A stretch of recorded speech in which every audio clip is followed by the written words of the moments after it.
Bismillahirrahmanirrahim. My name is Muhammad Gulamabbas Kassmali Bahadurali Mawji. There are a few memorable events and synopses in my life which I can recall remembering my late father. My father, Marhum Gulamabbas Kassmali, was a very private man. He was a man of few words. At home,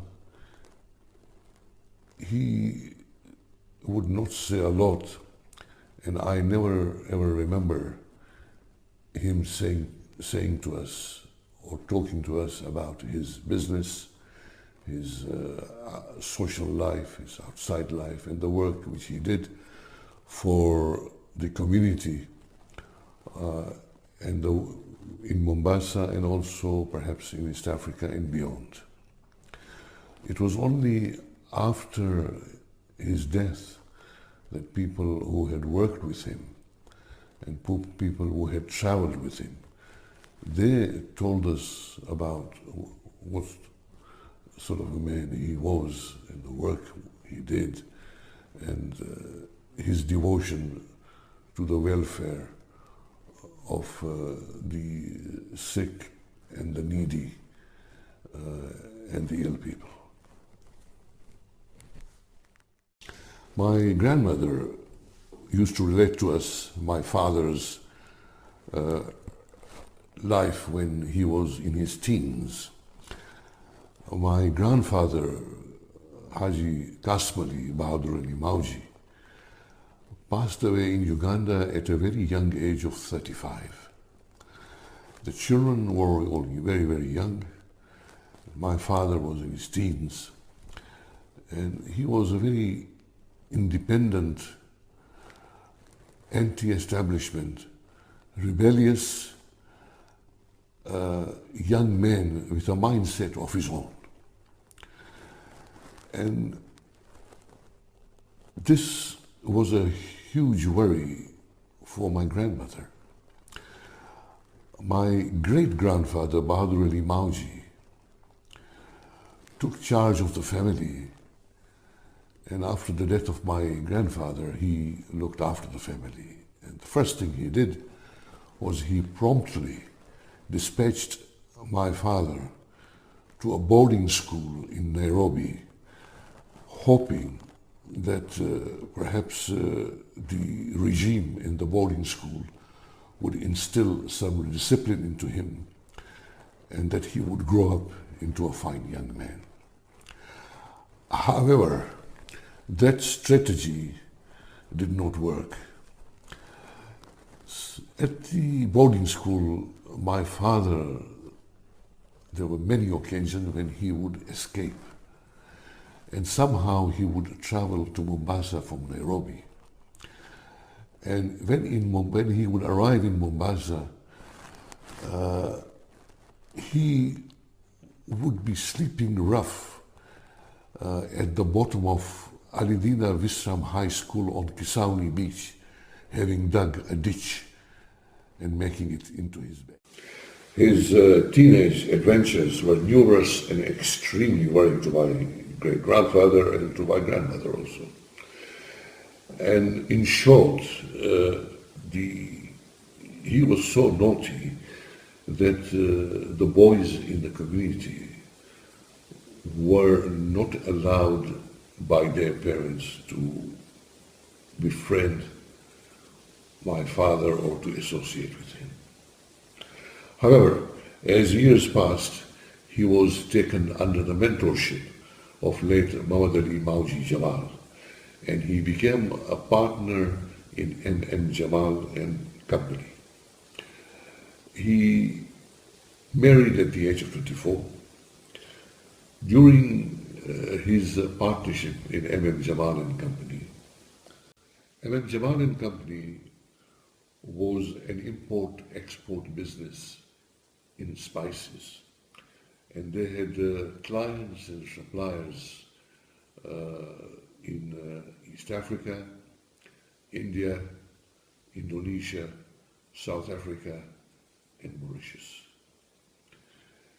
And this gave my father the opportunity to travel to further afield. His first long trip was to India and to Indonesia, where he visited Java and Sumatra, sourcing suppliers and also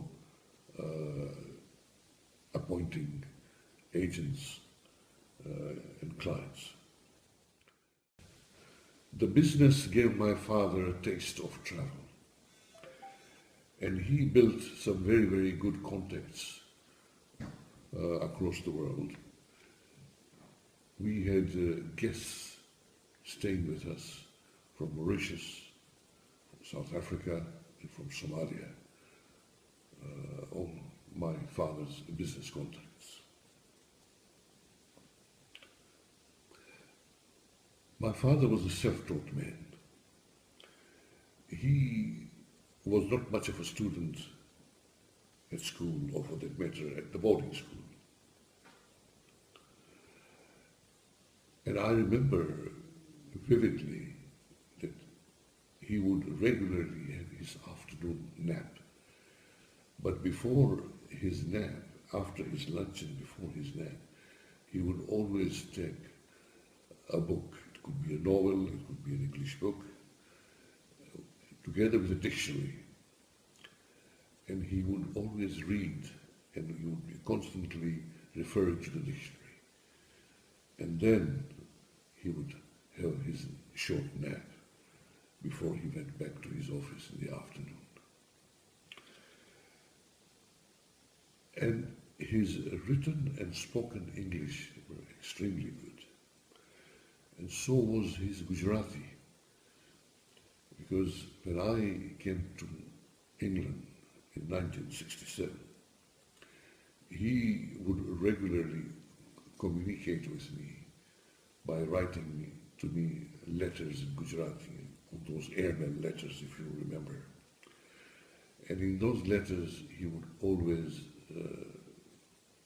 give me news about our family, my friends, people got married in the community, people had passed away in the community, and there was always be some good advice in his letters. And one thing which was always in his letters was that he would always have something about Marhum Mithubai, who used to look after the Mustafa Khan in Mombasa. Always have something about Mithubai in his letters, because Mithubai was a very, very close member of our family, really. And to this day, I have treasured those letters, and from time to time, I do look at them and reminisce those good old days. One of the innate nature of my father was that he was always concerned about other people. He always had the welfare of the other people on his mind, regardless of people's caste, creed, or religious belief, or where they came from. He always kept other people in his mind. And there is one incident which I vividly remembered. My grandmother passed away during the month of Ramadan. At that time we had guests from Somalia. And that one night, when my grandmother was not very well at all, and she was on her deathbed, and the family members were all around her bed, reciting the last rites. I was asleep then. I was a young man. My father came to wake me up, said to me that, come and say Khuda Hafiz to your grandmother, because she may perhaps not survive. I remember him asking my family members to keep their lamentation very low key and to grieve, not making a lot of noise, because we had guests in our house and he did not want the guests to be disturbed. My grandmother passed away in the early hours of the morning. The body was taken to the mosque, and it was only after the body had gone out of the house that my guests, or our guests, came to know that there had been a death in the family during the night. Being the month of Ramadan and the burial that particular day was before Zohar, and the body would traditionally be taken from Bustani. In those days, Bustani carried all the way onto Station Road and to the Qabristan. At that time, my father spoke to the officers of the community and to the Ghusl Kafan committee and also to the members of our family, saying that it would be preferable if my grandmother's body was taken in a van. In those days, we used to call those vans box bodies. In a van from Bustani all the way to Qabristan, and then from the gate of Qabristan, the body will be carried to her gravesite. And the reason being that it was the month of Ramadan, it was extremely hot, the noonday sun was unbearable, and my father did not want to put the members of the community who were fasting to an ordeal to carry the janazah all the way into that burning heat, about a couple of miles to Qabristan. This was met by a lot of opposition. You know, he was told that this is not traditional, you've never done this, you cannot do it. Members of my family and the members of the community were advising against that.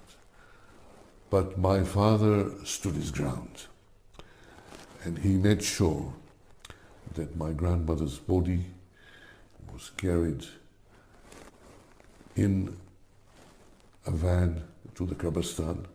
The Mu'mineen who were accompanying the body, they all traveled by various cars to the Qabristan. And once the body arrived at Qabristan, it was carried in the traditional way to the graveside.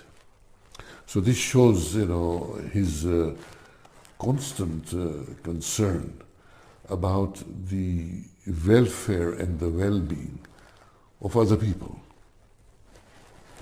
The last time I saw him was at the Victoria Station in London. He was, during 1967-68, he was in Europe, and that was the last time he was leaving Europe for home. So my cousin Munawar FHR Kara and myself, we went to see my dad off at the Victoria Station.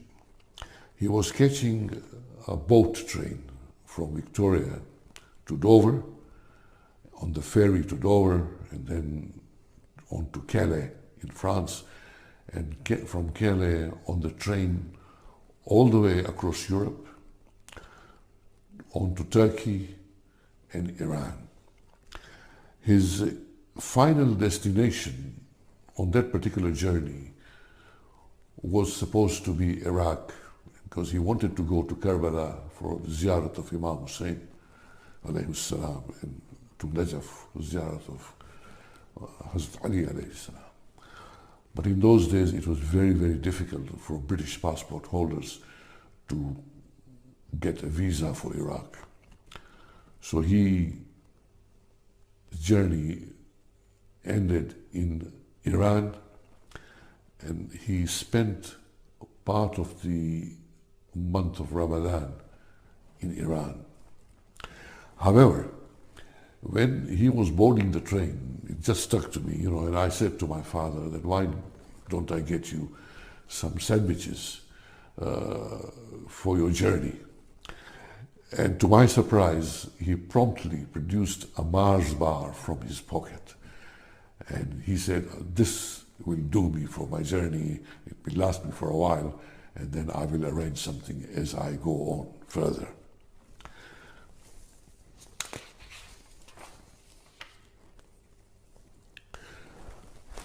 My father passed away in October 1970. I was in UK at that time, and communication in those days were not as fast as they are in these days. Today, if something happened within minutes, various social media or perhaps in the internet, but in those days that was not the case. My father passed away on Friday night,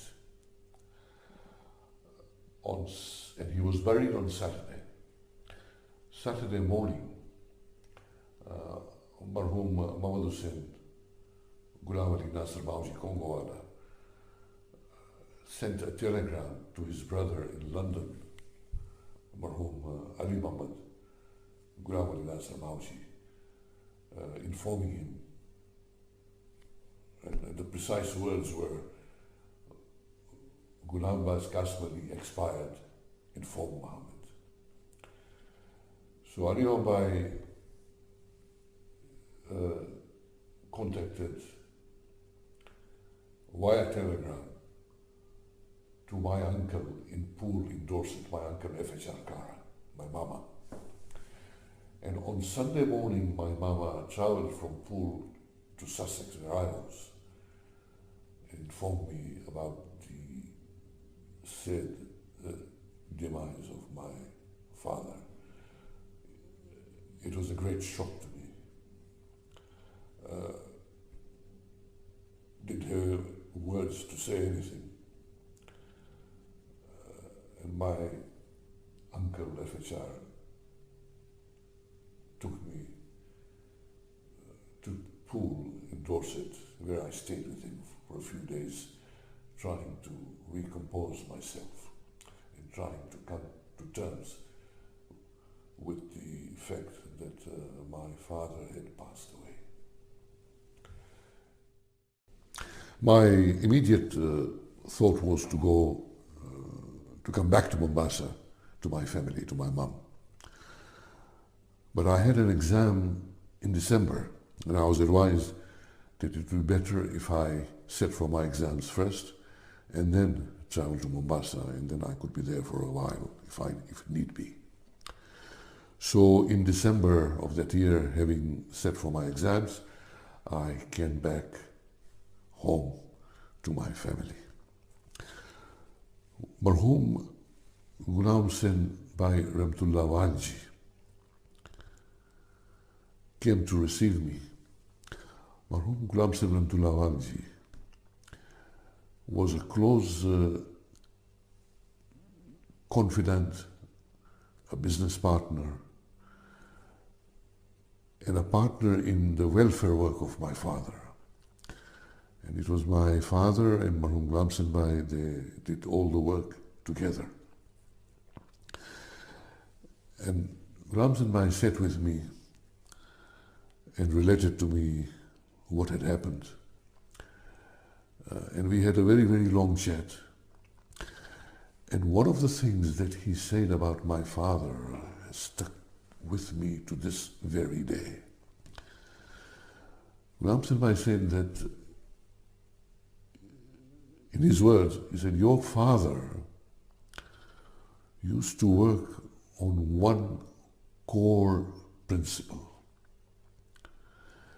And that principle was that if anybody said anything to him, if anybody divulged any information to him, if anybody said anything in private to him, or if he came across anything private about any other person. It was my father's principle that that thing would never ever come to his lips, ever, and that thing would be buried with him in his grave. In other words, in short, he recognized Allah subhanahu wa ta'ala as Sattarul Uyub, and he practiced that particular trait to the latter.